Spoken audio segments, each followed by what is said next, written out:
Allahumma sholli wa sallim ala nabiyillah wa ala rasulillah sayyidina Muhammadin wa ala alihi washabbihi ajmain. Nama ba'du.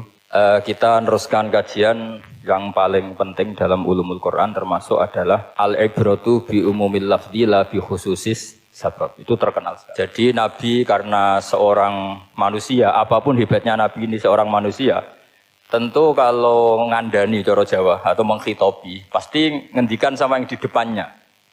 Tapi bukan berarti hukum ini khusus pada yang di depannya tapi menjadi umum.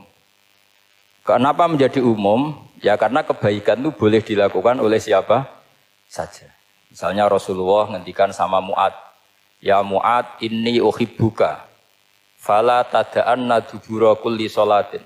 Wa fi riwayatin faqul fi duburi kulli sholatin Allahumma a'inni ala zikrika wa syukrika wa husni ibadatik. Itu jelas kalimatnya Nabi, ya Mu'ad, saya mencintai kamu. Maka jangan pernah engkau tinggalkan setelah sholat, kamu membaca Allahumma a'inni ala zikrika wa syukrika wa husni ibadatik.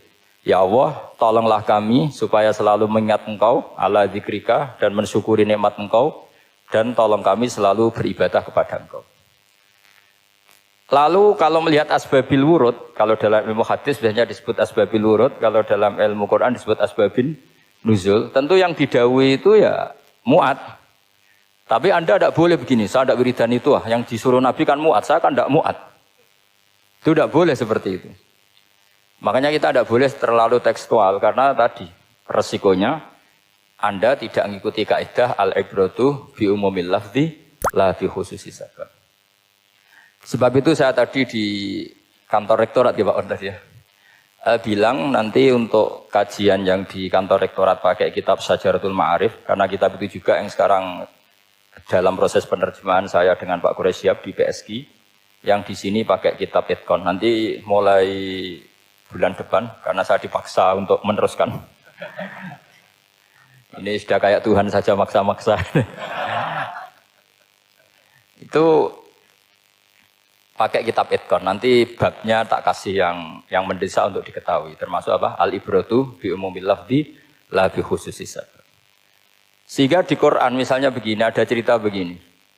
Nabi Isa itu bilang begini, saya ini siapa? Saya ini adalah orang, kata Nabi Isa, wa ja'alani mubarakan ainama kuntu. Saya adalah orang yang di mana-mana itu memberi berkah, memberi manfaat kepada siapa saja. Itu jelas tentang Nabi Isa. Tapi oleh ulama dikasih judul yang umum. Babu nafil ibad bikullil bilad. Bab bahwa seseorang harus bermanfaat hidup di mana saja, kapan saja. Meskipun itu Allah cerita tentang Nabi Isa. Tidak bisa kamu bilang itu kan Isa, saya kan tidak Isa. Tidak bisa seperti itu. Isa adalah ibaratun an ahlil khairi. Isa adalah figur orang baik. Tentu yang dilakukan baik. Tentu kebaikan boleh ditiru siapa saja. Jadi sehingga nanti pada akhirnya nama-nama yang disebut Allah di Quran itu kalau nama orang baik tentu kita boleh ikut.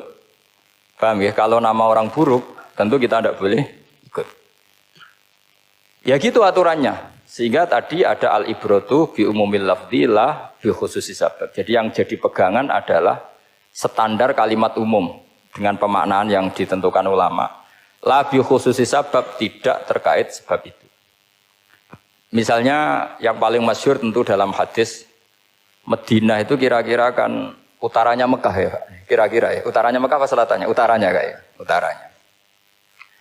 Dulu penduduk Madinah itu kalau bikin kloset itu, pokoknya kalau qada'ul hajat itu menghadap ke utara atau selatan. Terus kata Rasulullah, kalau kamu sedang qada'il hajat, sedang buang kotoran tuh jangan menghadap Ka'bah, juga jangan membelakangi Ka'bah. Itu Nabi redaksinya unik. Walakin syarriku aw gharibu. Tetapi kamu menghadap barat atau menghadap timur. Itu semua riwayat walakin syarriku aw gharibu, tapi kamu menghadap barat atau timur. Nah, artinya apa? Kata syarriku aw gharibu adalah binisbat di ahli Madinah, karena orang Madinah posisinya di utara Mekah. Sehingga kalau menghadap utara atau selatan berarti menghadap Ka'bah atau membelakangi Ka'bah, dan itu tidak boleh dalam proses qada'il hajat, masbak kotoran. Terus Nabi memerintahkan menghadaplah ke barat atau ke timur. Nah, Al-ibratu bi'umil lafzi la bi khususi sabab juga direvisi oleh ulama begini, kecuali sebab itu ada ilat. Maka kalau demikian yang dimenangkan ilatnya bukan teknya. Saya ulang lagi, yang dimenangkan ilatnya bukan teknya. Kayak tadi, di hadis itu kan Nabi ngintikan apa? Tetapi menghadaplah barat atau menghadap ke timur. Tentu orang Indonesia malah kalau itu kebalikannya. Orang Indonesia kalau ke barat atau ke timur kan malah menghadap Ka'bah atau membelakangi Ka'bah. Di sini pentingnya ijtihad. Dan ijtihad ini lazim, bukan harus Imam Syafi'i atau Imam Malik. Semua orang normal pasti tahu proporsi kalimat tadi. Karena ada aturan al-hukmu yaduru ma'ilatihi wujudan wa adaman. Itu seterusnya. Ini penting saya utarakan. Sehingga ketika Rasulullah sedekah dengan dinar dikasihkan fakir miskin atau dirham dikasihkan fakir miskin. Pikirannya ulama adalah sedekah dengan mata uang yang berlaku saat itu. Tidak selalu ditetapkan dinar atau dirham. Begitu juga ketika Rasulullah dulu zakat fitrah pakai susu kering atau pakai kurma atau pakai gandum. Ulama semua bilang yang penting kuti ahlil balad. Yang penting makanan pokok di negara itu. Dalam konteks Indonesia tentu apa? Beras. Ini penting saya utarakan karena tanpa mengkaji ulumul Quran seperti ini, dan kita insya Allah bulan depan saya langsung bawa kitab Itkon. Di situ ada beberapa contoh. Harus seperti itu. Karena kalau tidak terikat sebab, itu nanti takutnya ayat umum menjadi liar. Misalnya begini, pernah ada aliran sesat dulu. Kebetulan di Jogja itu saya lihat di TV. Entah salah kiainya, entah salah dosennya, entah salah siapa. Atau salah orangnya agak stres, tidak tahu saya. Semoga salah orangnya itu sholat menghadap ke 4 arah.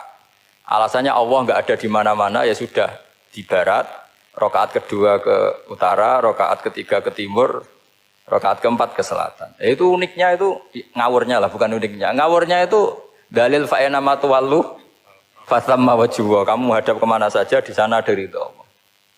Sehingga semua ulama ketika bikin kaidah al-ibratu bi'umil lafzi la bi khususi sabab selalu menyertakan kecuali khusus sabab ini ada illatul hukmi. Maka itu enggak jadi. Kayak ayat tadi. Kalau kamu pakai umumnya lafaz itu kan boleh sholat menghadap mana saja.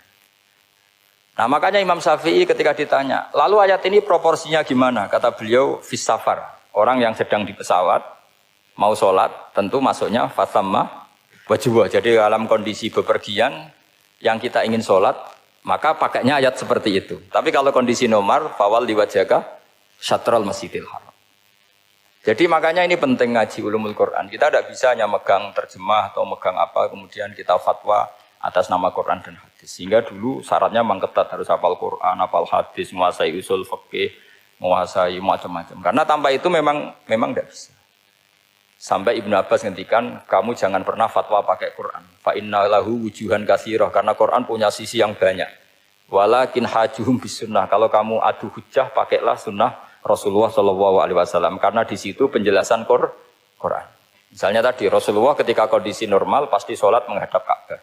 Jadi kalau bepergian nanti unta, kata riwayat-riwayat, ainama tawajjahat bihi rakhilatuh. Kemana saja posisi unta menghadap.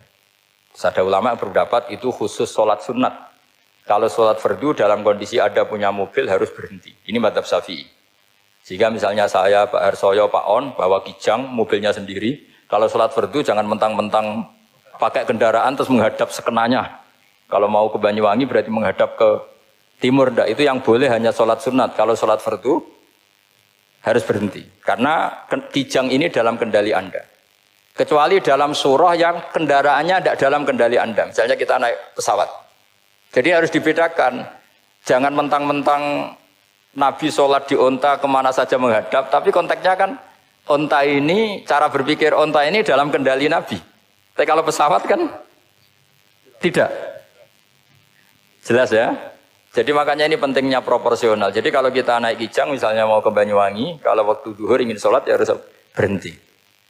Karena yang ainama tawajjahat bihi rakhilatuh, kemana saja kendaraan membawa kita itu dalam konteks sholat apa? Sunnah. Jadi ini pentingnya ulama. Ini yang dikatakan al ulama warasatul anbiya. Karena sanad ini musalsal terurut sampai Rasulullah SAW. Terus ada lagi ayat umum yang akhirnya jadi judul umum. Misalnya begini. Kita tahu cerita Nabi Khidir, di antara ceritanya ada satu kampung itu pelit. Makanya orang pelit itu wajib didendami. Karena Nabi pun itu baik-baiknya orang. Kalau sama orang pelit tetap dendam. Karena buruk-buruknya orang itu orang pelit. Tahu kan alamatnya orang pelit? Qoribun minan nar, ya dekat-dekat neraka itu. Kalau al-bakhil, qoribun minan nar, ba'idun minal jannah. Jadi kalau sama tanya alamatnya ya dekat-dekat neraka. Singkat cerita Nabi Musa dan Nabi Khidir itu kecapean sekali masuk satu kampung. Karena saking kecapean lapar minta kampung itu menyediakan makanan. Istatama itu mereka minta makan saking laparnya, saking karena di perjalanan yang melelahkan. Istatama ahla fa'abau ayyudayyifuhuma. Tapi kampung situ kampung pelit. Jika semuanya tidak mau yang ngasih apa? Makan. Tapi pas mau keluar dari kampung ada tembok, ada kayak prasasti itu yang mau roboh. Yang mau apa? Roboh. Terus sama Nabi Khidir, tembok yang mau roboh ini ditata jadi baik lagi. Nabi Musa kata Nabi Musa, kok kurang pegawaian mau medit, pagri mbok urusi. Jadi makanya dendam sama orang meditnya agak sunat. Karena Nabi Musa juga marah sama Nabi Khidir. Orang kayak kampung kayak begitu pelit kok temboknya apa rusak kamu benahin gitu. Terus Nabi Khidir menjawab, wa amal jidaru fakana lulamaini yatimaini fil madinati wa kana tahtahu kanzul lahuma wa kana abuhuma sholihah. Begini loh, tembok ini adalah penyimpan harta. Penyimpan harta untuk anak yatim. Bapaknya dulu itu soleh. Artinya terus dibabkan oleh ulama. Babu ikrami sibyanil mu'minin. Bab kita memuliakan anak-anak orang soleh. Sehingga dalam adat kita menghormati Habib, menghormati Gus, menghormati anak pahlawan, menghormati orang-orang yang dulu berjuang kepada untuk Indonesia. Karena di antara yang dipertimbangkan Nabi Khidir adalah wakana abuhuma sholihah. Tentu kita menghormati putra-putri yang dulu mendirikan UII, macam-macam. Ya tentu proporsional, tapi tetap saja dapat poin dulu atas nama putra pahlawan, putra orang-orang soleh. Karena Nabi Khidir ketika mempertimbangkan itu, alasannya wakana abuhuma sholihah. Fa'aroda rabbuka yablugha ashuddahuma wastakhrijakan zahuma. Tentu Allah ingin kalau tembok ini roboh, kemudian kelihatan khazanahnya atau tabungannya, nanti dipakai orang-orang zalim. Kalau dipakai orang zalim, maka yang berhak tidak mendapatkan. Sama, negara ini itu dimerdekakan oleh para pahlawan supaya dikelola secara kesolehan, supaya dikelola secara orang baik. Maka orang soleh semua harus ikut kompetisi dengan tanda kutip merebut negara.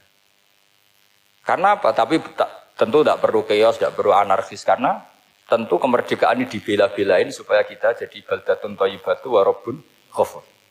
Sama, pertimbangannya Nabi Khidir, kalau ini kebongkar, tersibak, pasti diambil orang-orang zalim. Dan akhirnya yang yatim tadi tidak dapat. Akhirnya dibabkan lagi di bab tertentu. Bab menjaga harta supaya tidak dikuasai orang zalim. Jadi akhirnya menjadi sekian varian ilmu. Pertama, varian ilmu bab menghormati anak orang soleh. Terus bab supaya harta ini tidak dikuasai orang zalim dan seterusnya dan Nah saya harapkan nanti dengan ulumil Quran kitab Itqan itu nanti aturan-aturan seperti itu tertanam pada Anda. Sehingga sebetulnya ulama fikih yang ngarang kitab sampai satu boto-boto itu sebetulnya ya normal-normal saja. Kalau sampean sudah mengkaji ilmu yang kayak saya kaji itu normal-normal saja. Misalnya begini, saya beri contoh ya. Orang munafik itu disifati Allah gimana? Wa idza qamu ilas sholati qamu kusala. Orang-orang munafik adalah orang ketika mau sholat itu bermalas-malasan. Terus kitab Fathul Mu'in atau Fathul Wahab atau kitab semua kitab fikih bikin judul gini. Saya masih ingat takbirnya. Wa yusannu nasyatun li sholatin. Disunatkan kalau sholat itu ketok gumrigah, ketok semangat. Fa inna Allaha ta'ala dzamma tarikihi, karena Allah mengkritik atau menyalahkan orang yang kalau sholat itu tidak nasyat, tidak gumregah, tidak semangat. Mergo seperti itu adalah fi'lul munafikin, perilakunya orang munafik. Terus ditulis wa idza qamu ilas sholati qamu kusala. Artinya di situ Allah mengkritik orang munafik. Kenapa? Karena kalau sholat malas-malesan. Anda ingin bersifat kayak orang munafik apa bersifat kayak Rasulullah? Tentu ingin seperti Rasulullah. Kalau ingin seperti Rasulullah ya wasari'u ila maghfiratim mir rabbikum. Kalau ada kebaikan harus cepat-cepat. harus disegerakan. Nah, sehingga nanti babnya ya sudah tidak tentang orang munafik. Babnya begini, babul musara'ah ilal khairat wa tarkil kasli.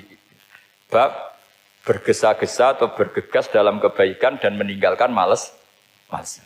Jadi tidak lagi tentang sholat, tapi tentang kebaikan apa saja. Jadi kalau kamu punya hutang bisa nyaur jam 7, nyaur jam 9 pasti disalahkan Allah. Karena bisa saja dalam 2 jam ini kita mati. Paham ya? Begitu juga kalau kita sholat bisa awalal waktu, kenapa tidak awalal waktu? Meskipun akhir waktu ya dibolehkan. Itu ya tadi babnya ya tentang wa idza qamu, orang munafik itu ya seperti itu. Akhirnya apa? Ayat ini turun tentang orang munafik tapi pemaknaannya umum. Ini disaksikan apa? Orang-orang tua kita ini ada Pak Ersoya, ada Pak On. Pemahaman ini harus dikawal dan ini tradisi ulama. Saya pastikan di pondok-pondok atau di Al-Azhar di mana saja, itqan itu dipakai disertasi doktor.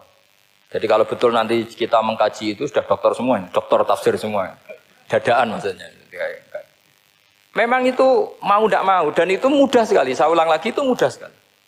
Kenapa kata Imam Syafi'i fa innal uqula mutarratun ila qabril haqqi, karena akal itu dipaksa untuk menerima kebenaran. Ciri utama kebenaran kata Rasulullah matma'an nabi qabr. Jadi menerima itu pasti clear. Makanya disebut kebenaran itu ma'ruf, mudah dikenali. Sesuatu yang salah bahasa Arabnya itu mungkar, angkarohul aklu. Akal itu tidak nyaman. Makanya disebut apa? Munkar, sesuatu yang diingkari. Akal itu asing.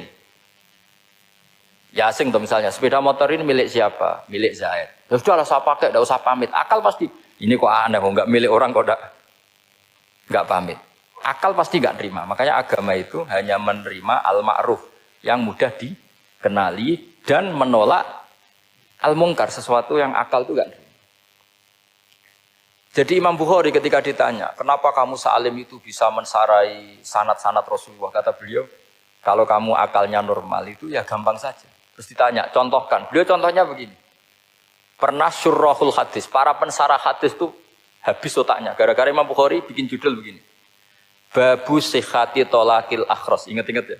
Babu sihhati tolakil akhros. Bab sahnya tolaknya orang bisu. Orang bisu itu orang nggak bisa ngomong tuh kalau bahasa Jogja. Bisu ya? Bisu. Bisu itu cerita. Bab sah tolaknya orang akhros. Ternyata apa? Sekian riwayat yang dipakai itu begini.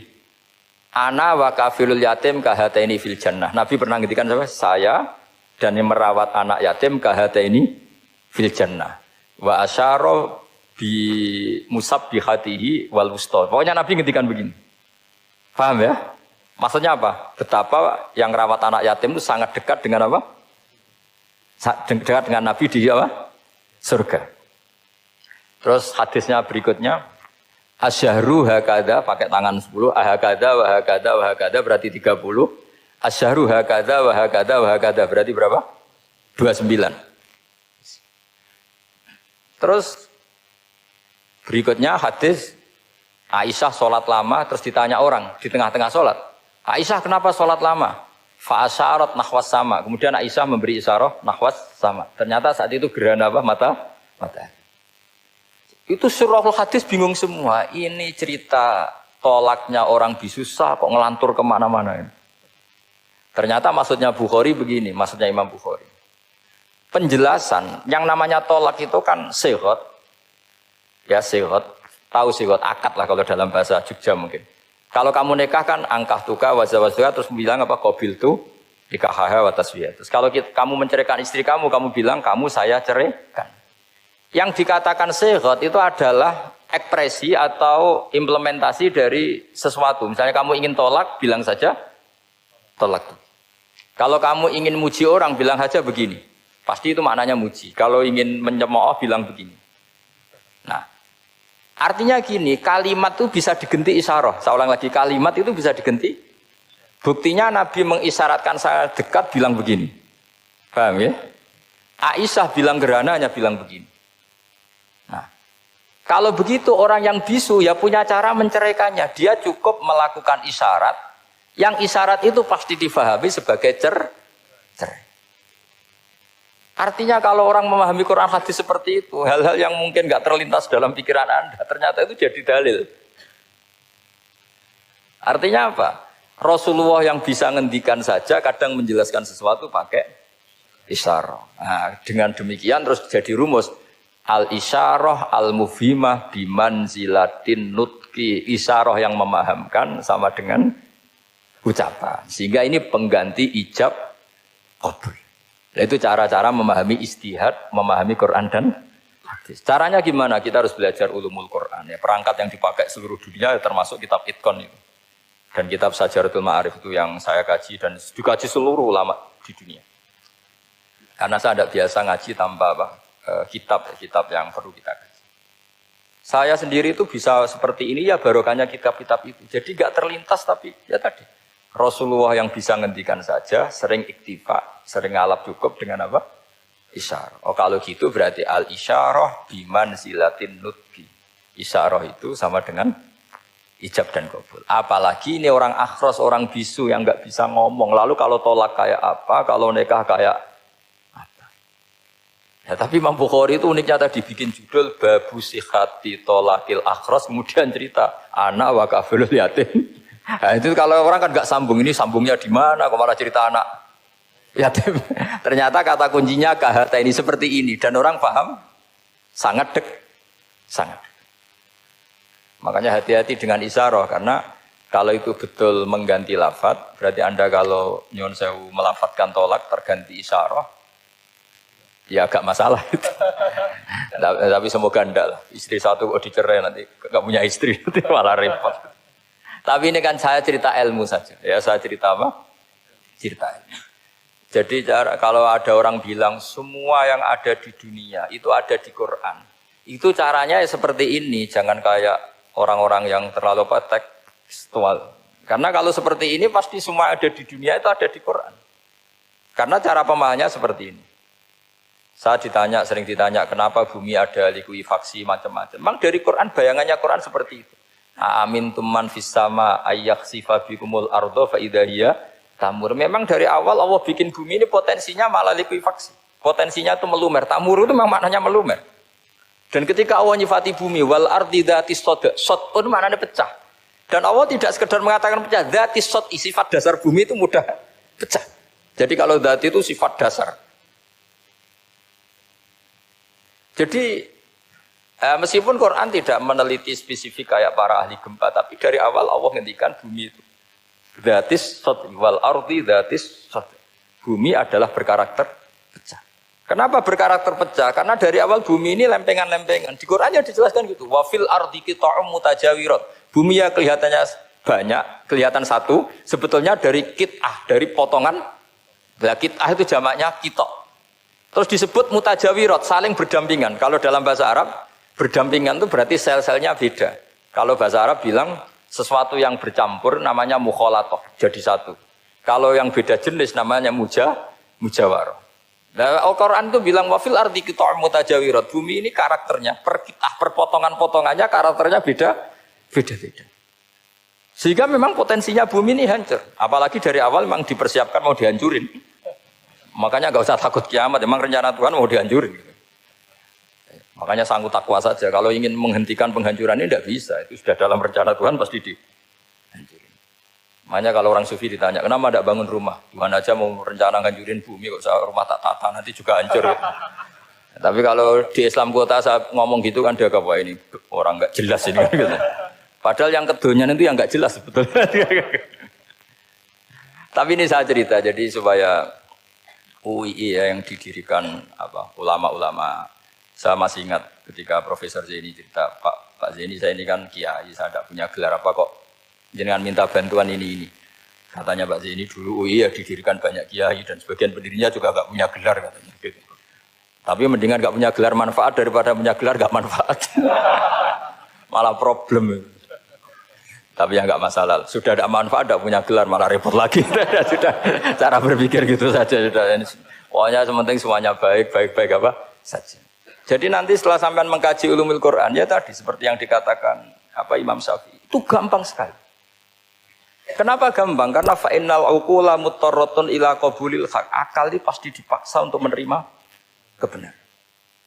Kayak saya berkali-kali ditanya sama seorang kiai, kenapa sih Gus masalah La ilaha illallah kok sampai Nabi ngendikan wa in zana wa in saraka. Siapapun yang melafadzkan la ilaha illallah Muhammadur Rasulullah itu suatu saat pasti masuk surga. Meskipun dia pernah zina, pernah maling. Itu jelas teks hadis di Bukhari, di Muslim wa in zana wa in saraka. Meskipun zina dan ini bukan berarti Nabi melegalkan perzinahan, enggak, ma'adzallah, enggak akan terjadi. Nabi melegalkan perzinahan. Tapi Nabi ingin ngendikan begini. Absolutisme kebenaran itu tidak terganggu oleh kesolehan dan kefasikan. Karena kebenaran absolut siapapun akan ngomong seperti itu. Saya berkali-kali nyontohkan, Rektor Al-Azhar akan bilang 1 tambah 1, 2. Klonte ya bilang 2, koruptor ya bilang 2, KPK ya bilang 2, 01 ya bilang 2, 02 ya bilang 2. Karena absolutisme kebenaran. Dan Nabi itu ingin mengatakan bahwa Allah Tuhan ini kebenaran sejati. Sehingga siapapun yang melafadzkan sah. Jika orang yang kafir 70 tahun sekali melafadzkan syahadat, sah. Tidak usah begini. Pak kafir, soleh dulu ya beberapa tahun gitu. Baru Anda sah melafadzkan kalimat la ilaha. Tidak ada seperti itu. Semua ulama ijma, orang kafir 70 tahun melafadzkan la ilaha illallah sekali, langsung menjadi Muslim. Kenapa sah? Kebenaran absolut tidak bersyarat kesolehan maupun kefasikan. Ya kayak tadi, orang bilang 1 tambah 1 harus profesor apa anak TK boleh? Jangan mentang-mentang profesor, doktor, rektor, UGM, atau UI. Tadi anak kecil bilang berapa? 1 tambah 1, 2. Sudah, aku tak bilang 4. Tidak bisa. Kebenaran absolut itu orang akan sepak. Nah, Quran itu termasuk kebenarannya absolut. Maka harusnya siapapun bisa memahami Quran. Termasuk orang yang sebelum Islam. Sekarang saya tanya ke sampean, ketika Umar masuk Islam karena dengar Quran itu dulu dengarnya apa dulu Islamnya? Dulu dengarnya dan dia paham. Wa ma huwa min kalamil basar, ini tidak mungkin omongan manusia seindah ini. Karena mudah difahami Quran. Nah sekarang enggak, karena ada sistem akademik. Itu terus orang macam-macam urutannya. Jadi repot sekarang. Kalau kata tafsir At-Tabari lebih ekstrim lagi. Itla yuqalu masalan ifham bima la aklala. Jadi orang-orang kafir ini kan, orang-orang kafir Mekah ini kan Rasulullah jadi nabi ini kan semua orang masih kafir. Enggak ada mahasiswa UI, enggak ada orang NU, enggak ada orang Muhammadiyah. Semuanya orang kafir, semuanya masih kafir. Terus Nabi membawa Quran, maka khitab pertama itu bukan ya ayuhan nahdiyun, ya ayuhal Muhammadiyun. Khitab pertama kul ya ayuhal kafirun, karena pendengarnya semuanya kafir. Dan itu mereka paham. Tapi nanti soal hidayat nomor 2, tapi mereka itu yang jelas paham.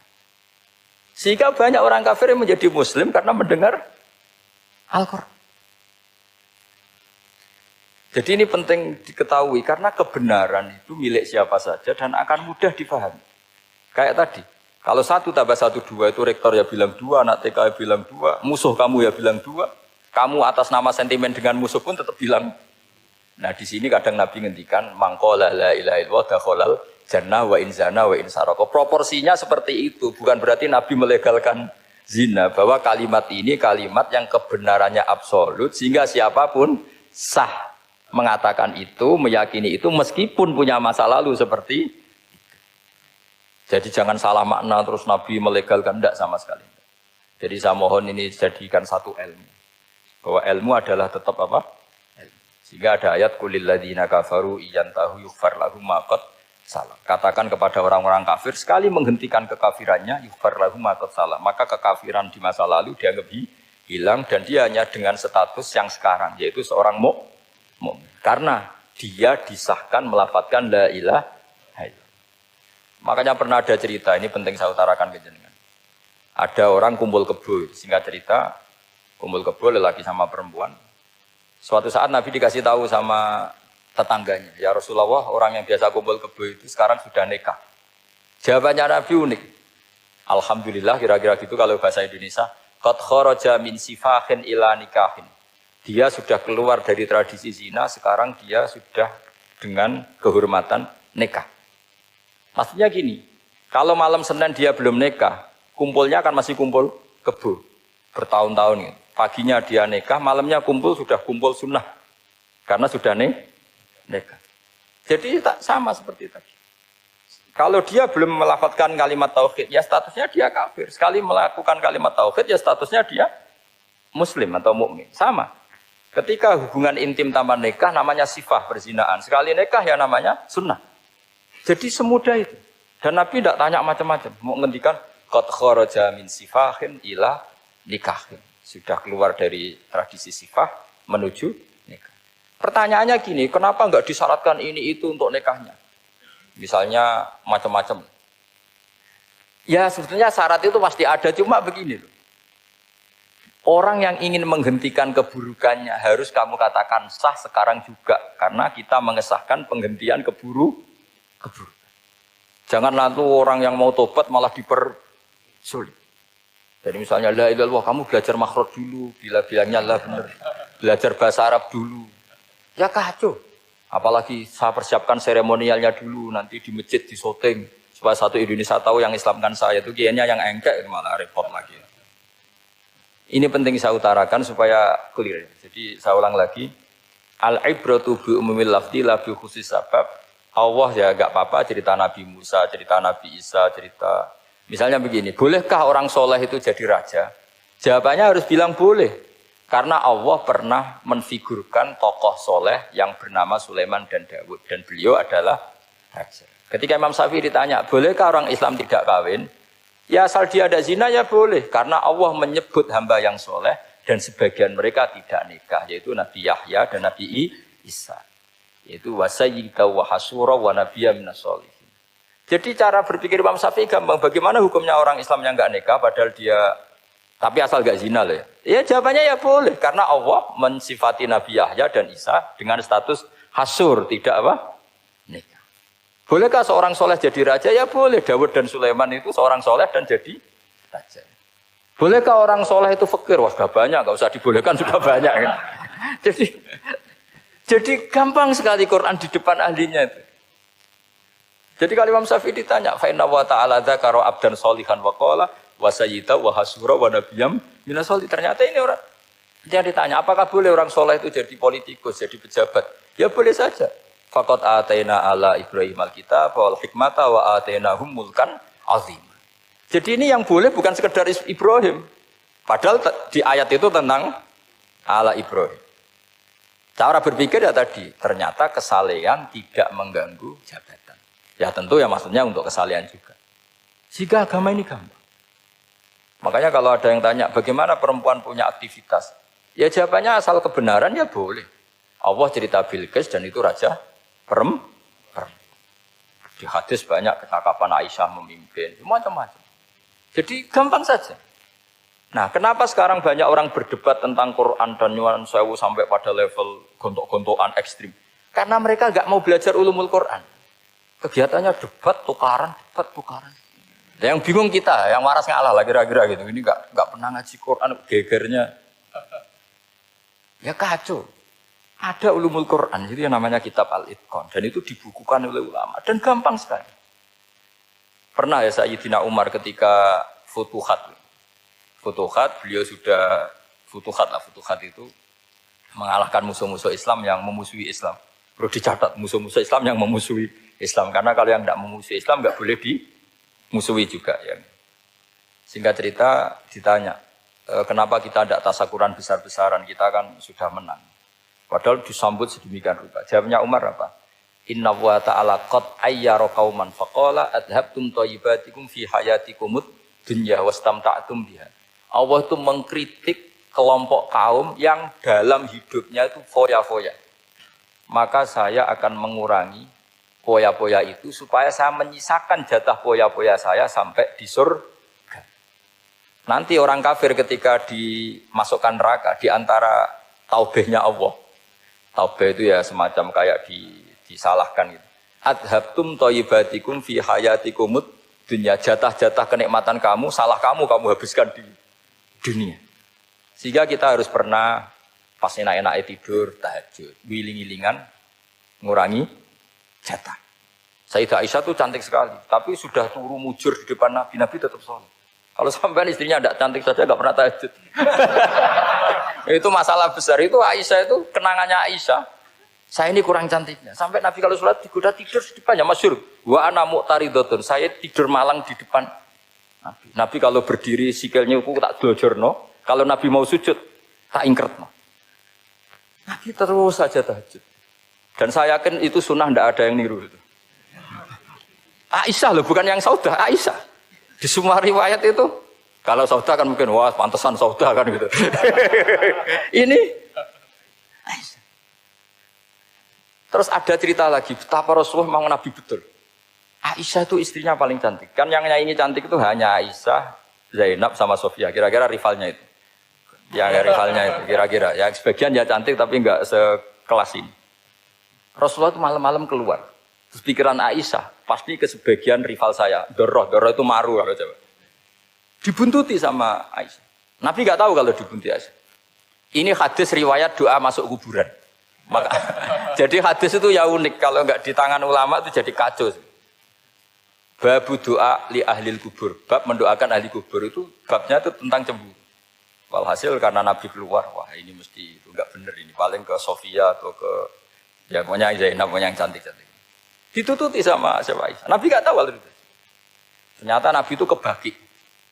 Kebagi itu assalamualaikum daraqaumil mukminin wa inna insyaallah bikum lahikun. Jadi barokahnya cemburu, hadis itu ada rawinya. Oh, ternyata ke kuburan toh. Itu sampai pulang, jadi hadis itu diriwayatkan Aisyah. Ghirtu itu cemburu, saya ini cemburu sama Nabi. Malam-malam keluar, tak tututi juga mau kuburan.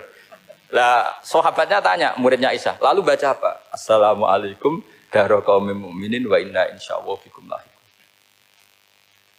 Kalau sampean kan enggak, dibuntuti tok bar tenan. Mesti barbaran. Jadi ini penting saya utarakan. Jadi coba ulumul Quran dikaji secara baik. Insya Allah nanti maknani Quran itu mudah. Karena memang sesuatu itu harus ada ilmu. Ya sesuatu itu harus ada ilmu. Banyak ulama itu nangis karena mudah memahami rahmat Allah. Abu Yazid Al-Bustami itu jadi wali bukan karena banyak wiridannya, enggak. Dia setiap makan itu memuji begini, ya Allah, engkau itu tidak butuh saya, tapi kenapa ngasih makan saya? Kalau majikan ngasih makan karyawannya kan supaya mau kerja. Semua kebaikan manusia itu pasti ada imbalannya. Tapi engkau itu tidak butuh apa-apa, kenapa ngasih nikmat kepada manusia padahal engkau tidak butuh? Itu kan aneh betul. Kalau apapun ikhlasnya orang, kalau ngasih itu kan ada maunya. Meskipun sudah bilang ikhlas. Oh sudah, tapi kalau Allah itu tidak butuh. Misalnya ada orang nyumbang masjid ikhlas, tetap di hatinya, benak Jumatan Par, Quran yang dindi, tetap ada kepentingannya. Tapi kalau Allah, sehingga cara mensifati Allah itu luar biasa. Makanya orang jadi wali itu diantara kata Rasulullah, Inna woha la yardu anil abdi idha akalal akla fayahmaduhu alaiha au yashruba syarbah fayahmaduhu alaiha. Allah itu sangat ridho. Orang jadi wali itu kan diridani Allah. Allah itu sangat ridho kalau seseorang makan, kemudian dia muji Allah. Coba apa hebatnya Donald Trump, kalau nggak makan ya lemes mati. Apa hebatnya presiden seluruh dunia, kalau nggak makan ya lemes mati. Orang yang katanya paling top di dunia, itu nggak makan kangkung, nyatanya ya lemes. Hebatnya di mana? Yang kita puji-puji hebat, ternyata kalau nggak makan itu lemes. Pak Rektor nggak makan lemes, apalagi Pak Onwel nggak makan lemes. Hebatnya apa coba? Nah, terus kelihatan wa khuliqal insanu dhaifah. Makanya ketika Allah mengingatkan orang yang menyembah Isa, Allah hanya menghentikan gini, kana yakulani to'am. Isa dan ibunya itu makan. Maksudnya kalau nggak makan itu ya lemes. Kamu kebayang nggak punya Tuhan terus, Pak Tuhan jangan lemes, monggo dariin ya. Kayak apa malunya kita punya Tuhan kalau nggak makan apa? Lemes. Terus nanti cerita, alhamdulillah tadi Tuhan mampir sini. Tadi lemes lah tak kasih makan, bergas lagi. Makanya Allah kritiknya mesti sederhana. Karena ya kula anitoa. Kok kamu Tuhan kan gimana? Ini kalau nggak makan itu. Tapi kita sering keliru mengatakan Presiden Amerika itu superpower hebat. Hebatnya di mana seorang manusia? Kalau nggak makan ya. Ini makanya Allah ngintikan wa khuliqal insanu dhaif. Sehingga banyak para wali itu dekat Allah ketika makan. Bukan apa-apa, karena tadi makannya itu tidak kayak sampai ada makanan, banyak lahap, segala-galanya udah gitu. Itu tidak setiap makan, ya Allah betapa lemahnya saya. Yang katanya rektor, yang katanya profesor, katanya orang alim, kiai, katanya pengurus NU, pengurus Muhammadiyah, ternyata kalau tidak makan, lemes. Kerennya di mana lemes? Sehingga terus tawadu, terus macam-macam. Jadi ini penting. Jadi Allah mengingatkan manusia itu dengan makan. Makanya Nabi Rasulullah ngendikan Allah itu sangat ridho seseorang yang setiap makan muji Allah. Tapi sekarang orang makan tuh banyak yang enggak menjiwai. Karena ada aturannya sebetulnya, ngunyahnya sampai sekian kali. Ya, tapi sekarang kan sudah ada seperti itu. Makanya sekarang wali sudah enggak banyak. Pendaftarnya juga sudah ada banyak. Apalagi orang-orang intelek itu sudah agak tertarik daftar wali. Memangnya kalau sudah jadi wali dapat uang, malah repot lagi kalau itu. Tapi ini saya cerita orisinilnya ilmu Quran. Ketika Allah mengkritik Isa itu hanya, ketika dituhankan maksudnya, itu hanya dengan kalimat kana yakulan itu Isa dan ibunya sama-sama makan. Dan ketika Allah memuja Rasulullah SAW dan para nabi, itu pujaannya itu aneh. Wa ma arsalna qablaka minal mursalin illa innahum la yakuluna tu'am wa yamshuna fil aswaq. Saya tidak pernah menugaskan para rasul kecuali mereka itu ya makan dan jalan-jalan di pasar. Saya sampai sekarang hampir tiap minggu itu jalan-jalan ke pasar sama anak. Meskipun saya di Rembang Betul Gede itu tetap biasa jalan-jalan ke pasar. Karena apa? Kata Rasulullah Muhammad, Isa itu sampai dituhankan itu gara-gara jarang makan. Terus orang memitoskan macam-macam. Rasulullah itu kalau makan itu di depan umum, sering di luar rumah. Supaya kelihatan kalau beliau itu manusia. Jadi makannya Nabi adalah nafyun li uluhiyati. Perlu dicatat Nabi Muhammad jadi Nabi setelah dengan tanda kutip tragedi Isa dituhankan. Karena Rasulullah jadi Nabi setelah tragedi Isa dituhankan, maka sisi manusianya itu diperlihatkan. Sampai kalau makan tuh di depan umum. Tapi enggak marung di KFC, enggak ada riwayatnya itu. Di depan umum. Nah, karena kepentingannya itu sehingga makannya Nabi ini ibadah yang luar biasa karena menunjukkan sisi kemanusiaan yang akan aman, tidak akan dituhankan. Paham ya? Sama. Seperti kita misalnya kiai atau pejabat. Makan saja enggak apa-apa. Tunjukkan kalau kita manusia. Kalau enggak makan lemes. Dan kalau itu terus dalam hati kita, insya Allah kita orang yang mengimani wa khuliqal insanu dha'ifa. Betapa manusia itu lemah. Nah, tapi kita sekarang enggak. Kalau kita jadi rektor enggak bisa mengendalikan satu kampus, jadi kiai bisa mengendalikan umat. Pikirannya itu kayak Fir'aun. Dan di antara kesalahan Fir'aun adalah faqala ana rabbukumul a'la, bahwa saya bisa mengendalikan kalian semua. Maka dalam ilmu tasawuf yang pertama harus dihilangkan adalah sifat anania. Bahwa karena saya. Tapi kalau orang mau jadi wali atau orang dekat Allah, kenapa saya sering menyebut kata wali? Sebenarnya khazanah wali itu ada di Quran. Ala inna awliya Allahi la khaufun alaihim wa lahum yahzanun. Cuma orang kota senangnya bakas intelektual. Wong desa senangnya bakas wali. Akhirnya banyak orang yang enggak wali modus pura-pura wali terus nipu orang. Jadi sama-sama ada korban. Yang intelektual juga sama. Seakan-akan lebih intelek dibanding wali ini. Makanya saya supaya bahasa intelektual ya ada di Quran, maksudnya terjemahannya ada, bahasa wali juga apa? Dan kadang orang jadi wali itu melakukan hal-hal yang kecil. Yaitu merasa doif saat apa? Makan. Merasa doif saat makan. Karena tadi, paling mudah menafikan ketuhanan seseorang adalah nyatanya kalau nggak makan lemes. Paling mudah mendoifkan manusia yang katanya presiden superpower pun kalau nggak makan lemes. Apa artinya kehebatan manusia yang sehatnya bergantung nasi satu mangkok? Kerennya di mana coba? Presiden kondang bisa pengaruh seluruh dunia, jajalnya gak mangan sedino, lemes. Berarti hadar rojul lelaki ini bergantung satu mangkok nasi. Hebatnya di mana coba? Makanya ada seorang raja angkuh datang ke seorang ulama. Saya raja bisa mengendalikan dunia. Kata ulama, tanya gini.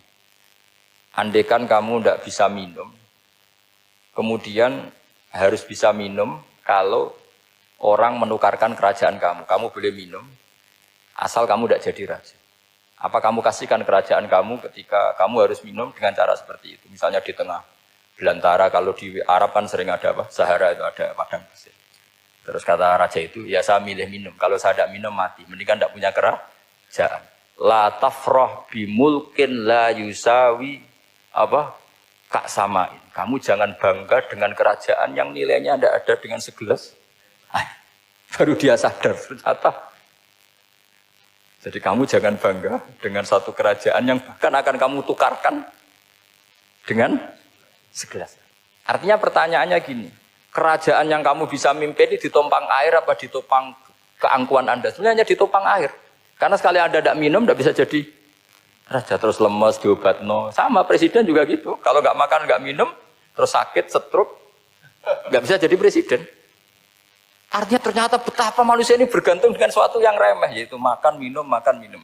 Lah di sini ini kenapa Quran menyebut para nabi itu apa? Illa innahum la yaquluna ta'ama wa yamsuna fil aswaq. Kalau kamu tidak memahami seperti ini kan terus kayak Quran kok ngomong hanya gini kok. Kayaknya kelasnya kok gitu. Cara pandang tidak seperti itu. Paham ya? Terus kula niku sangat fanatik kalian yang namanya belajar. Karena niku sing kula anggap engkang ngilangi adab, ngilangi laknat. Kula beberapa kali terdikte oleh baca. Misalnya baca sistem geologi bumi. Niku zaman wonten likuifaksi teng Palu. Itu beberapa ahli geologi tanya saya, Pak Bahak, apa ada pembenarannya dalam Quran? Terus saya bilang, sampean baca ayat ini dengan kamus bahasa Arab yang dikarang orang sekuler. Atau bila perlu yang dikarang orang Kristen. Biar kamu tidak nganggep saya ini nyari pembenaran. Selama ini alhamdulillah kadang kamus Munjid itu terkenalnya itu dikarang orang non-muslim. Tapi kadang itu ada hikmahnya. Hikmahnya adalah, tapi saya bukan berarti menganjurkan belajar Munjid. Ini ada hikmahnya adalah madatul kalimah itu dimaknai secara benar menurut objektivitas ilmu. Singkat cerita tak suruh nyari makna maro yamuru mauron. Jadi Allah ngendikan teng surat Tabarok, apa kamu merasa aman? Merasa aman setiap saat man fis sama ayyakhsifa bikumul ardo fa idza hiya tamur. Allah zat yang menguasai langit setiap saat bisa saja melumerkan bumi ini. Jadi melumerkan itu ya bahasa Arabnya tamur itu. Jadi Allah sudah mengingatkan bahwa potensi bumi ini memang likuifaksi karena di bawah ada magma, ada air, ada macam-macam. Kemudian potensi bumi ini juga dihantam oleh benda-benda langit. Sehingga Allah ngendikan innallaha yumsikus samawati wal ardo an tazula wala in zalata in amsakahuma min ahadim min ba'di. Jadi setiap saat mungkin meteor itu menghantam bumi, setiap saat mungkin Mars yang menghantam bumi. Sehingga kalau kita belajarnya itu geologi atau sistem galaksi, itu ketakutan kita ya pada likuifaksi, pada meteor yang jatuh, pada apa. Tapi kalau misalnya kita baca yang su'ul khotimah, ketakutan kita ya akan su'ul khotimah. Tapi terus kalau lihat berita TV corona, ya takutnya akan corona. Tapi setelah distatistikkan, misalnya belajar orang yang mati karena ngelindur, itu ya terus takut tidur, karena yang mati karena ngelindur itu juga banyak. Artinya apa? Membaca itu membentuk. Dan itu artinya belajar. Saya termasuk orang yang meskipun masih muda itu gak pati-pati mati. Ini yang membedakan saya dengan Gus Nadir PD saya kalau masalah ngadepi mati. Karena bukan berarti saya mesti soleh, mesti husnul khotimah, ya enggak. Ada istilah mati yang menyenangkan dalam diri manusia, yaitu Nabi ngendikan Allahumma ahyini maka natil hayatu khairan li wa tawaffani maka natil wafatu khairan li. Sebagian doa Allah maj'alil hayata ziyadatan li fi kulli khairin wal mauta rohatan li min kulli syarrin. Jadi mati itu akhir dari maksiat saya atau akhir dari potensi maksiat saya. Sehingga kata Sohibul Hikam, kamu harus percaya diri bisa selamanya tidak maksiat lagi. Orang kan tanya, masa manusia tidak bisa maksiat lagi? Ya bisa saja kamu pas taat terus mati, berarti sudah tidak bisa maksiat. Jadi ulama itu melihat mati itu akhir dari segala maksiat atau potensi maksiat. Nah, di sini hebatnya lagi-lagi GNU itu. Bohong fasik gendong kayak apa kalau mati saya ge. Tombone menang kabeh, saya ge menang kabeh. Sesuai kayak ini saya nih mun mboten saged maling, mboten saged korupsi. Oh nggih saya ini. Itu satu ilmu yang luar biasa. Meskipun ya tentu agak ngawur. Tapi itu bagus, secara ilmu bagus karena al-maut adalah rohatun min kulli syarr. Lagi-lagi yang menyelamatkan itu illa aliman au muta'alliman. Proses belajar mengajar. Saya baca banyak tentang halal haram dalam kitab Imam Ghazali itu tak ulang berkali-kali. Saya itu dulu ya gak paham karena kitab paling susah di bab Imam Ghazali itu menurut saya kitabul halal wal haram. Termasuk bagaimana cara ngelola amwalus salatin yang terkenal korup sementara menyumbang kamu sebagai jaizah. sebagai hadiah untuk para kiai atau untuk para guru. Itu perdebatannya ulama itu macam-macam. Ada yang bilang haram karena itu potensi haram atau memang benar-benar haram. Ada yang bilang boleh. Karena kalau yang pakai kamu untuk kebaikan, kali dipakai mereka ruwet. Kebetulan yang partai ini lebih besar Mas Nadif. Ya alhamdulillah. Terus dikiaskan sama ghanimah. Lagi-lagi karena baca, saya itu pernah ditanya seorang dosen di Jogja. Gus, saya ini muslim mulai kecil dan saya peneliti, saya pernah sekolah di mana-mana. Yang ganjil dari saya tentang Islam itu satu, yaitu ghanimah. Kok kayak Islam tuh rampok gitu ya, perang sudah orang kafir tuh kalah, hartanya diambil gini-gini. Ya ghanimah. Terus saya memberi analogi, kalau ada garong ke kamu, bawa senpi, bawa pedang, terus kamu mengalahkan garong itu, alat-alat itu kamu kembalikan apa kamu sita? Ya saya sita, nanti dipakai garong lagi. Ya kira-kira seperti itu. Kalau dikembalikan ke orang kafir berarti menjadi kekuatan kekafiran lagi. Dan itu harbi. Dia baru nerima. Lagi-lagi ini barokahnya baca. Makanya saya diminta sama sini, ya saya tentu faktor hormat. Karena bapak saya memang dulu ngaji sama Badullah. Mbah saya itu terkenal wali, yang bapaknya bapak. Itu kalau kesini nyifati Badullah pun satu. Nur isido mondok gini itu enggak apa-apa. Pondok elek lah, kiaimu wali. Zaman itu bapak itu di kamar kursi ya masih ada kakinya. Saya dulu sering dijak ke sini sama bapak. Jadi mbah saya itu terkenal wali dulu. Jadi mbah saya itu tirakat terus sampai kapundhut itu poso terus. Kebetulan cucunya agak niru. Saya tidak niru itu karena itu Gus Zaki. Memang disuruh tidak niru. Kata mbah saya, kira usah tirakat, wis tak tirakati aku. Itu. Jadi saya, Mbah Mun juga gitu. Kowe haram tirakat, wis tak tirakati aku. Saya senang sekali. Tapi tua-tua kok mikir putu. Nah, terus nirakati putuku sopo. Jadi mulai jadi kiai betul Mas Nadif, saya ini sudah mulai mikir putu. Karena saya ini termasuk orang yang kecelok alim yang enggak banyak orang menghormati karena sudah diramal sama mbah-mbah. Di dulu mbah saya Mbah Nur Sam itu, kakak saya itu SMP, SMA, kakak saya yang kedua juga SMP, SMA. Mbah saya itu Mbah Nur Sam itu yang nganterkan bapak ketika mondok sini itu, yang ikrar karo Badullah wali Mbah Nur Sam, ahli tirakat, ahli puasa. Itu bilang, Nur, anak sing iki aja pondok, aja sekolahno. Sumben sing ngalim ku anak sing iki. Ketika saya hampir tamat SD sama mbah saya Tuban, mbah saya Narukan juga di Sabdo begitu. Singkat cerita saya mondok sarang. Mondok sarang pertama langsung dikenal Mbah Mun, wong anak kiai jadi langsung dikenal. Didoni macam-macam terus jadi wong alim juga ada yang ngelem. Biasa aja untuk dongane sepuh-sepuh. Ya sebenarnya saya agak kecewa ya, saya inginnya kan dianggap prestasi gitu, ternyata dianggap doanya orang-orang sepuh.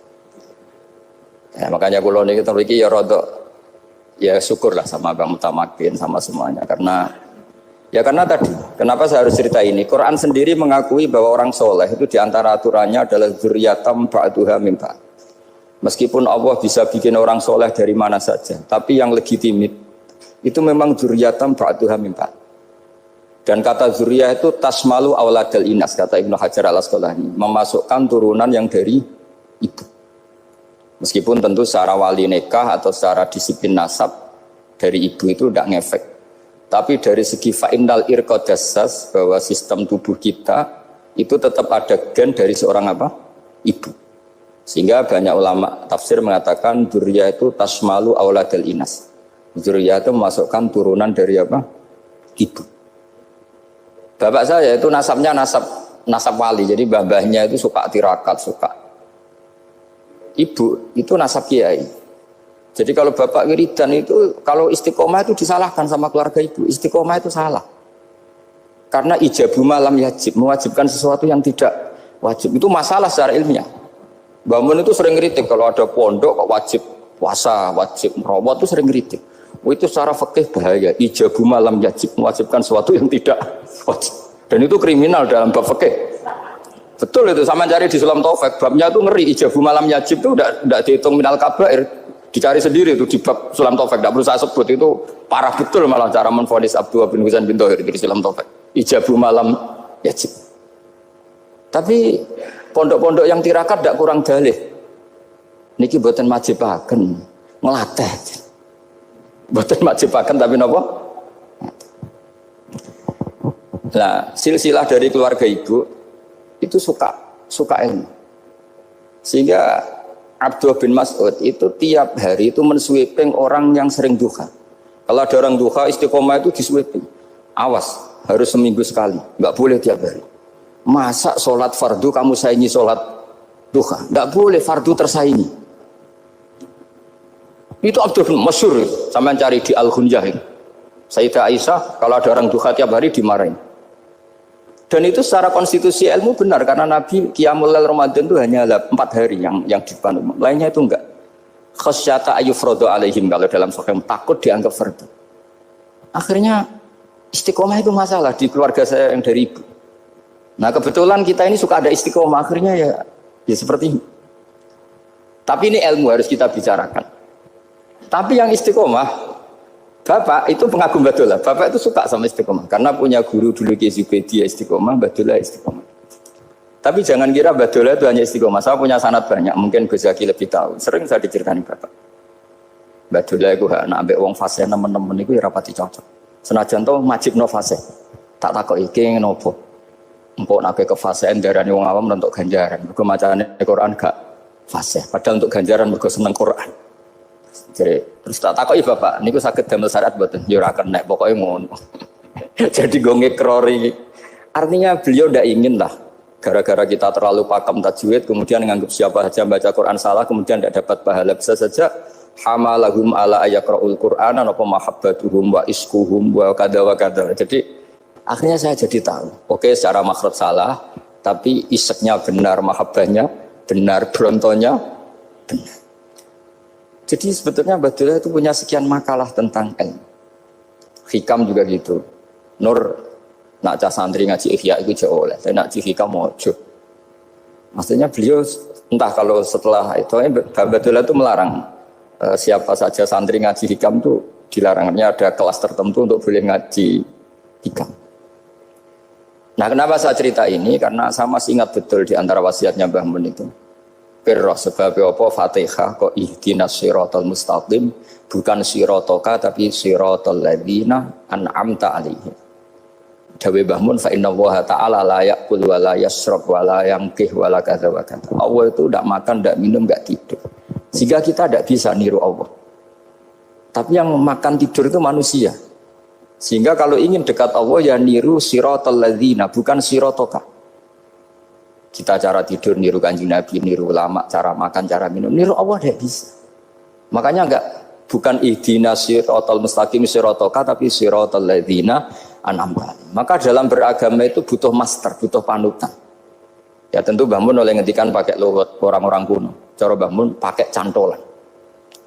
Maka saya punya makalah banyak dari Bapak, dari Mbah Mun, dari Mbah Zubair, dari sampai saya itu hafal sanad sampai Rasulullah SAW.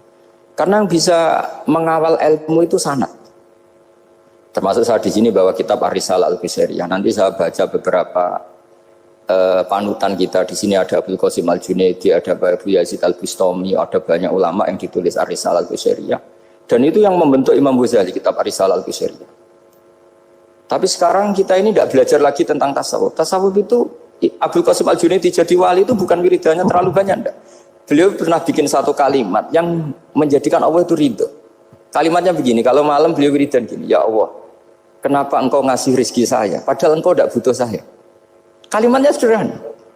Kalau seorang majikan ngasih servis sama karyawannya, memang butuh pekerjaannya. Orang tua ke anak butuh kasih sayangnya. Tapi engkau ini zat yang tidak butuh saya, tidak butuh kita, ngapain ngasih? Jadi punya sisi betapa Allah itu luar biasa, wong tidak butuh kok. Ngasih itu kan luar biasa. Jadi karena mensifati seperti itu Allah itu ridho. Itu luar biasa. Normalnya orang memberi itu kan, apalagi orang memberi kiai itu kacau sekali. 1.000 jaluk swarga. Salam template 1 juta wae jaluk apa? Swarga itu parah lagi. Nanti kalau enggak masuk surga diundat-undat. Itu ngeri lagi itu 1 juta minta apa? Surga. Sayyidina Ali itu diantara sebabnya beliau dekat Allah itu karena muamalahnya sama Allah itu benar. Di antara muamalah itu yang diriwayatkan di kitab Ar-Risalah Al-Qusairiyah adalah masyhur itu. Kafani izzan antakuna li rabban wa kafani fakhran an aku nalaka abdan. Tiap malam ya beritanya itu. Ya Allah, saya sungguh sangat mulia karena engkau yang jadi Tuhan. Coba kalau saya dituhani manusia yang mati atau dituhani siapa yang mati juga. Wa kafani fakhron an akuna laka abdan. Saya ini bangga sekali karena jadi budakmu, jadi hamba zat yang tidak mati. Jadi pakem-pakem yang menjadi masyrab kalau dalam bahasa tasawuf itu yang menjadikan wali. Sehingga yang dikatakan ibadah itu apa? Ma'rifatullah. Mengenali Allah secara benar. Jadi jangan kira wali-wali dulu terus terlalu istiqomah, ada juga. Mereka punya pakem yang menjadikan Allah itu ridho. Saya beri contoh nih, di sini banyak makalah, nanti saya beberapa baca tabarruk. Banyak riwayat dari orang-orang sufi. Nabi Ibrahim itu pernah ketemu orang Majusi. Beliau terkenal sakhok, terkenal sakhiyat. Ketika ketemu orang Majusi, ya Ibrahim, saya ini sehari saja ngasih makan saya. Kamu kan tukang ngasih makan orang. Terus, ya tapi bisarti antus lima, kamu harus Islam. Fakihnya Nabi Ibrahim adalah kalau saya menolong dia berarti nolong orang kafir. Setelah orang itu lewat berlalu karena Nabi Ibrahim gak mau hormat, Allah memberi wahyu ke Nabi Ibrahim. Kenapa ya Ibrahim tidak kamu terima satu hari, kamu kasih makan satu hari? Ya karena dia Majusi. Kata Allah, dia umurnya berapa? 60 tahun. Tanyakan, pernah kelaparan kan hanya hari ini? Iya ya Allah. 60 tahun dia kafir tak kasih makan. Minta kamu sehari aja kok gak boleh. Akhirnya Nabi Ibrahim dipanggil orang Majusi, dikejar dipanggil. Ayo tak kasih makan satu hari. Kok kamu sekarang jadi baik? Habis ditegur Tuhan. Terus kata, ahakada yu'amiluni. Apa seperti itu Tuhanmu mengu'alamalai saya? Ya na'am. Akhirnya Islam orang Majusi. Jadi itu lagi-lagi ilmu. Jadi yang dikatakan ilmu itu satu teori atau kalimat atau apa saja yang menjadikan kita ini pakem. Meskipun pakem itu kadang sulit diterima orang-orang khusyuk. Orang khusyuk itu ya nyun sewu ada sisi nakalnya. Makanya Mbah Mun sering kayak jargon masyhur. Zada khusyuan, zada jahlan, tambah khusyuk tambah bodoh. Bukan bodoh dengan makna salah itu enggak. Memang kadang terus anti ilmu. Misalnya gini, ini contoh yang karena saya ini mengkhidmati ilmu, saya beri contoh yang urusan ilmu. Ada orang sujud diinjek orang fasik, kepalanya diinjek orang fasik. Terus si orang yang sujud tadi ini ada di Sahih Muslim, juga ada di Ihya.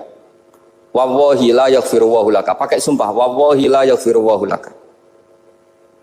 Allah langsung mewahyukan ke Nabi fi hadzal zaman, fi tilka zaman atau fi dzalika zaman. Man dzalladzi yata'alla alayya alla aghfira li fulan qad ghafartu lahu wa ahbattu amalak. Katakan ke orang itu, siapa yang mencatut nama saya yang hanya berstatus tidak memaafkan? Itu enggak fair. Saya ini Tuhan kok bisa yaghfir, bisa yu'adzib. Kok sifat saya tinggal satu, yu'adzib, itu gimana? Dicatut separuh itu Allah tidak terima. Tapi kalau kita baca Quran, saya ini sama orang fasik ya benci. Wong saya ini orang soleh, setidaknya pura-pura soleh lah. Karena di depan para kiai. Tapi mau tidak mau, ketika Allah mensifati dirinya tentang orang munafik gimana? Wa yu'adzibal munafiqina in sya'a au jatuh. Ini cocok tidak cocok, potensi memberi tobat itu ada. Meskipun sama kalau orang munafik, tapi ya tetap bacanya wa yu'adzibal munafiqina ya in sya'a au jatuh. Rasulullah kayak apa bencinya dengan Wahsy karena qatilu Hamzah. Tapi Nabi tunduk sama konstitusi Quran. Laisa laka minal amri syai'un aw yatuba alaihim aw yu'adzibahum.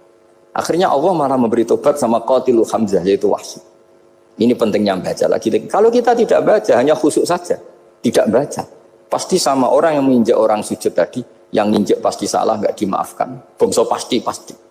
Pertanyaannya adalah, betulkah Allah punya sifat satu, yaitu yu'adzib? Makanya kalau kita baca, misalnya baca Quran, walillahi mulkus samawati wal ardh, ya sudah, yaghfiru liman yasha wa yu'adzibu man yasha. Kalau nuruti rasa kita, ya inginnya ke kita, yaghfir, ke orang lain yu'adzib. Tapi Tuhan kan nggak terima. Saya ini Tuhan kok didikte makhluk saya ini gimana? Nggak bisa. Sehingga ya ini lagi-lagi ilmu. Makanya saya cocok nggak cocok itu suka baca. Saya suka sekali baca. Mulai ulama dulu, ulama modern, setengah dulu. Mulai ulama yang kedurunyan sampai setengah kedurunyan. Suka. Saya dulu tuh nggak suka uang.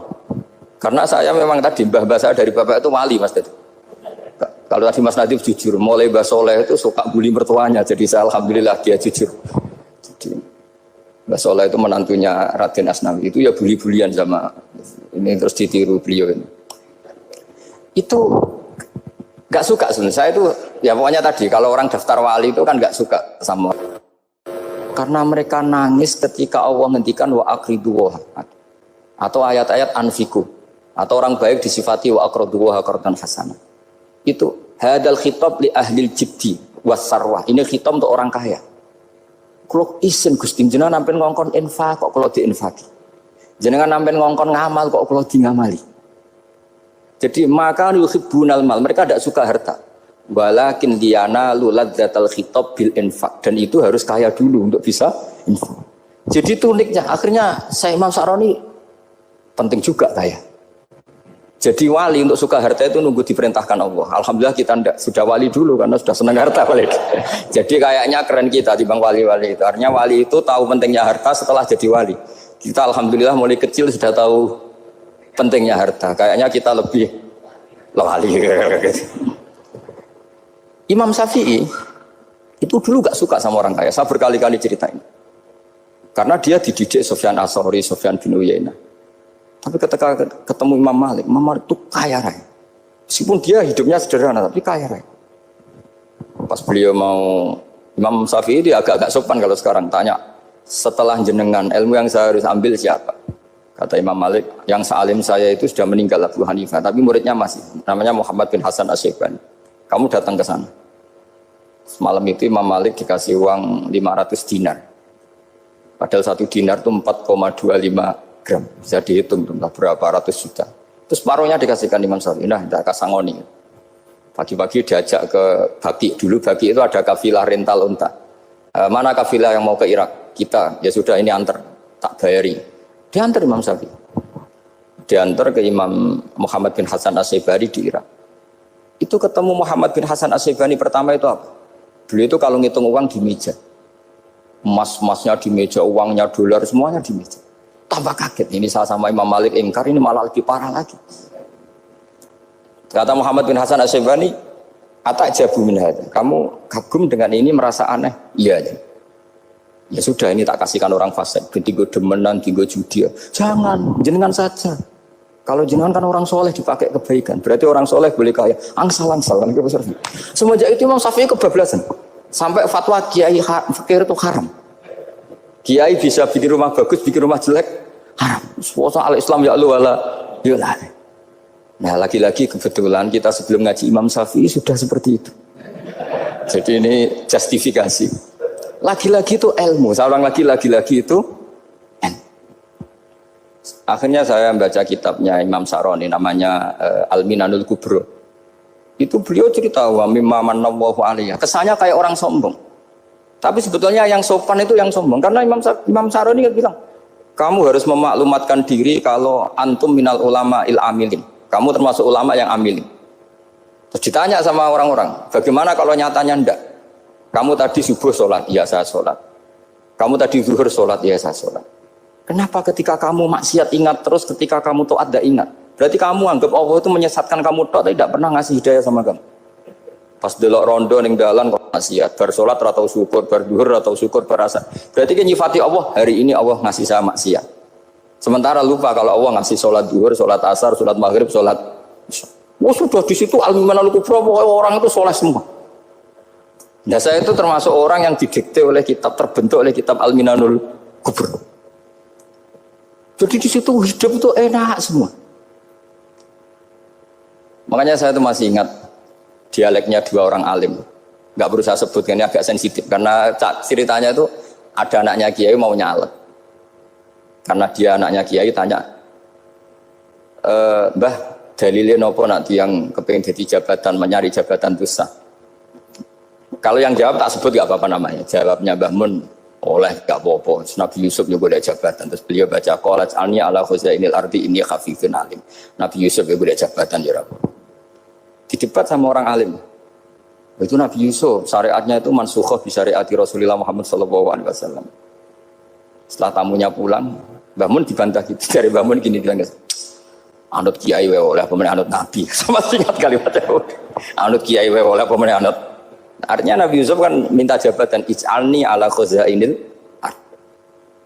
Jadi akhirnya semenjak itu fikih-fikih ilmu tadi saya ulang lagi. Akhirnya saya cari, termasuk saya disuruh bangun. Saya golekno dalile nak wong soleh kok oleh jabat. Hatiku, wong dalil kok diorder saya sempat. Ternyata saya cari-cari ya tadi am yahsudunan nasa alama atahum wa min fadlih faqad ataina ala Ibrahim alkitab wal hikmata wa atainahum mulkan azim. Keluarga Nabi Ibrahim di antara sifat yang disebutkan Allah adalah dikasih mulkan azim. Sebab itu akhirnya kiai Indonesia itu mazhabnya Syafi'iyah semua. Politik ya kerso, jabat ya kerso, proposal ya kerso. Saya ini, maksud saya ini yang menyelamatkan ilmu. Kalau orang khusyuk pasti gedeng. Kiai kok gelem proposal, kiai kok para pejabat. Tapi orang ilmu setuju. Nah saya nggak tahu setujunya itu bawaan ilmu apa bawaan nafsu tadi itu yang mulai saya data. Nah kalau saya kan bawaan ilmu, saya baca. Itu bedanya saya dengan Mas Nadif, jadi bawaan baca. Karena kemarin saya dibully habis-habisan di Kudus. Saya tidak punya kesempatan bicara di menantunya Neng Mu'ah ya. Wah ini kurang ajar betul orang ini kata saya. Tapi saya nyari sisi positifnya. Kalau saya dibully kan saya madlum. Orang madlum gampang jadi wali. Yang dia bully berarti zalim ya sudah berarti wali saya gitu. Nah supaya dia juga wali sekarang tak bully supaya impas gitu. Jadi ini nolong beliau. Jadi saya 22 hari itu kalau habis subuh ke rumah sakit, tapi kalau asar pulang ngajar. Ya begitu terus. Karena mbah-mbah saya itu sukanya ilmu Masya Allah. Karena ilmu itu penting.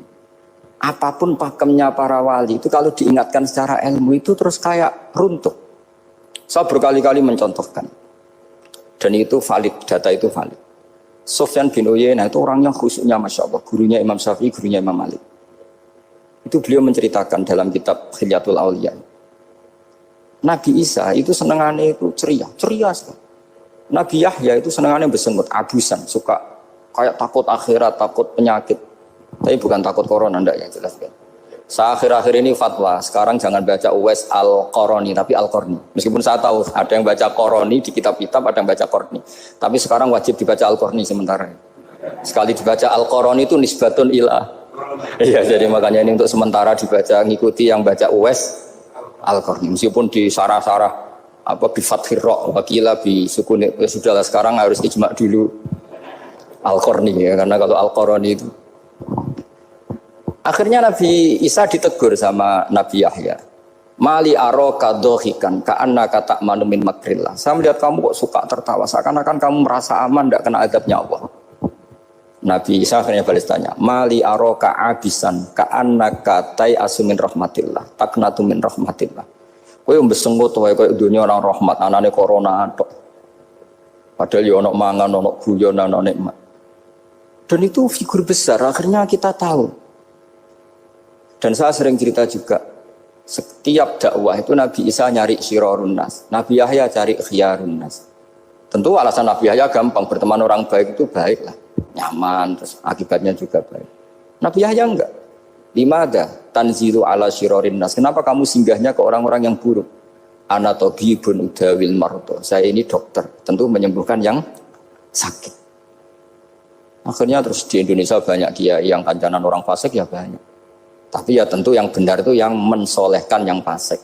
Yang mesti salah yang menjadi fasik karena ketularan yang. Tapi itu lagi-lagi apa? Ilmu yang bisa menjadikan kita percaya itu ilmu.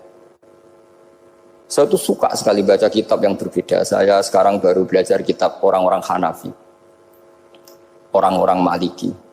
Saya kemarin dikirimin hadiah oleh keluarga Pak Kures. Ada tanda tangannya Pak Kures dari Habib Ali, dari keluarga beliau. Ciri kitab namanya itu Sarah Bukhari, yang dikarang orang India, orang modern, Anwar ya, Kiai Anwar Shah, orang-orang India ya orang sekarang. Itu beliau termasuk mujaddid kalau dalam perasaannya orang India. Mensarai Bukhari ya, kira-kira sanadnya Sayyid Muhammad ke beliau itu 3 atau 4. Beliau termasuk orang-orang yang bisa membentuk India seperti itu. India kan banyak syurahul hadis, termasuk Waliullah Ad-Dahlawi, terus Syekh Yusuf Al-Kandahlawi, banyak lah saya. Itu beliau cerita di kitab-kitab itu bahwa ilmu itu harus diungkapkan. Terus beliau cerita banyak tentang kewalian. Sampai dalam cerita kewalian itu unik. Dan terus kayak jadi wali itu gampang sekali. Ya diantaranya itu wali itu mau modal rasido. Sab'atun yudhilluhum wa fi dhillihi yawma la dhilla illa dhilluh. Itu diantaranya itu. Wa rajulun da'athu imra'atun dhatu jamalin wa mansibin faqala inni akhafu. Mau modal gak sido. Wis dijak wong ayu menarik muni ra gelem. Modal ra gelem iku iso dadi wali. Iku yudhilluhum wa fi dhillihi yawma la dhilla. Ya. Nah, masalah kita ora digelemi lah itu masalah. Itu sangat. Jadi gampang sekali dalam kitab Al-Minanul Kubra. Dan kalau baca itu enak. Misalnya gini. Tentu masa lalu kita yang buruk itu tidak diceritakan orang lain. Dan itu kadang karena gengsi. Tapi kalau melihat hadisnya Nabi itu gampang sekali. Kullu ummati mu'afan ilal mujahirin. Umatku semua itu dimaafkan kecuali yang memperlihatkan salahnya dosanya. Jadi nggak boleh kalau sampean sekolah nggak naik kelas cerita anaknya. Kalau saat dulu nggak naik kelas, kalau punya utang koperasi nggak pernah bayar, nggak boleh cerita seperti itu. Kalau ditanya, bapak dulu pinter nggak? Oh pinter sekali. Harus bilang gitu, pinter sekali. Pernah ranking, Pak? Oh, ranking sekali sudah nggak apa-apa itu. Meskipun dengan makna yang lugawi ya. Saya dulu iskal. Kan nyon sewu saya ini sering diparani orang yang mau tobat tercerita. Saya dulu sering main perempuan, sering mabuk, tapi sekarang saya mau tobat gini-gini. Karena ini orang awam, tak terima. Tapi saya bilang gini, kamu jangan cerita ke anak kamu. Terus dia cerita, tapi kan saya harus jujur. Karena ilmunya dia baru terlalu jujur itu penting gitu. Terus pokoknya menurut kula ora oleh cerita, pokoknya ora oleh cerita. Ya guys, oke. Setelah itu saya nyari-nyari sarah, termasuk kitab itu. Kok bisa orang yang tidak mujahirin, orang yang menutupi salahnya malah dimaafkan, yang cerita jujur pernah salah malah tidak. Sangat bener. Misalnya seorang bapak cerita, cuma mau disini nak pacaran tak ambung. Misalnya, anaknya mesti suatu saat kan dia puber, mesti nak ngambung niru bapak ya. Nah kalau yang cerita itu ribuan atau jutaan, cuma zaman yang pondok itu rezekiku kombodoni, kan terus jadi syariatun mutabah. Apalagi yang cerita ini ternyata jadi kiai, ternyata gitu ya tetap jadi kiai. Jadi kalau pura-pura soleh di rumah pura-pura soleh, seakan-akan di pondok tidak pernah kodok, tidak pernah setor meluntir, tidak pernah apa kan? Katanya, lalu lucunya, oke itu alasan. Alasannya Imam Ghazali itu paling masuk akal. Ini saya cerita, ila aliman barokahnya baca Imam Ghazali. Fa inna wa ta'ala yakrohu zuhurul ma'asi.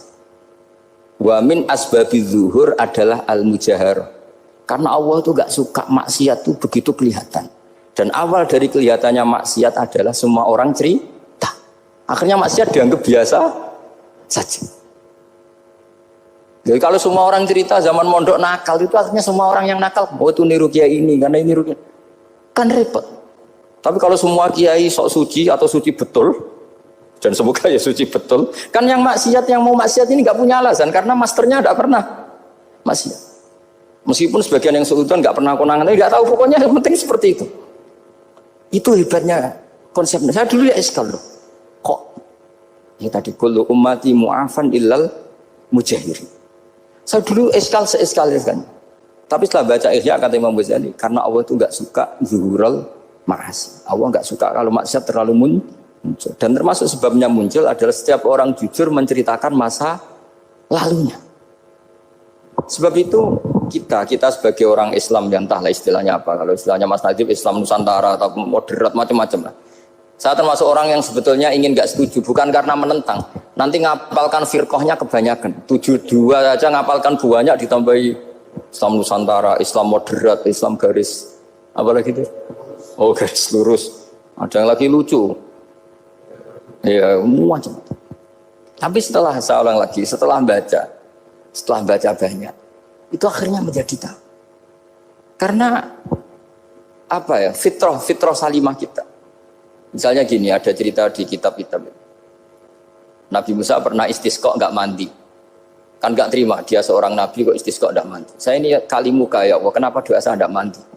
Terus kata Allah, inna fihim namaman, di antara yang berdoa sama kamu yang istighosa kubro itu ada yang namaman, tukang ngadu itu. Nabi Musa ngajarin Tuhan. Ya Allah kan gampang, kasih tahu dia siapa tak usir supaya tidak ikut istighosa, akan selesai. Terus dari pengiran lucu. Saya ini Tuhan, anha anin namimah. Saya ini Tuhan yang mengharamkan namimah. maka saya tidak akan nama. Anda aning namimah wa aku namaman. Saya ini mengharamkan hadu-hadu kok terus dudono sing kan ya sudah Gusti kalau gitu. Lalu solusinya gimana ini? Nanti solusinya gimana Tuhan? Ya sudah kamu nyari hamba saya yang namanya ini. Cari sama Nabi Musa. Ketemu orang namanya hitam. Makanya saya sama Mas Nadim itu sungkan karena di antara wali itu ada yang hitam. Hitam terus nggak apa-apa ini biar impas, biar saya sampean bisa jadi wali karena madlum kan. Itu ketemu. Setelah ketemu sama-sama nur. Anta bareh, ya saya bareh. Terus anta Musa, ya saya Musa. Kenapa kamu tahu? Dikasih tahu Allah. Ini karena sama satu nabi, satu wali. Terus saya ini mau istisqa gak mandi, tapi sama Allah disuruh minta doa sama kamu. Itu doanya tuh ngawur sekali, bukan sekedar ngawur sekali. Ya Allah, apa engkau sudah tidak punya stok air sehingga tidak ada hujan? Gitu. Apa angin-angin sudah tidak nurut sama jenengan sehingga tidak bisa menghalau awan untuk menurunkan hujan? Fakah ada Musa ayab tisau itu di semua kitab. Musa hampir saja jotos, dianggap doa yang enggak sopan. Tapi kata Allah, la tadribhu ya Musa fa innahu adhakani fil yaumi salasa marrat. Dia bisa bikin senyum saya sampai 3 kali. Lu soal mereka maksiatuhum la tadurruka. Maksiat mereka itu tidak ngefek ke engkau kok jenengan pertimbangkan. Maksiatuhum la tadurruka. Akhirnya langsung hujan. Jadi kadang doa itu ada yang ngawur.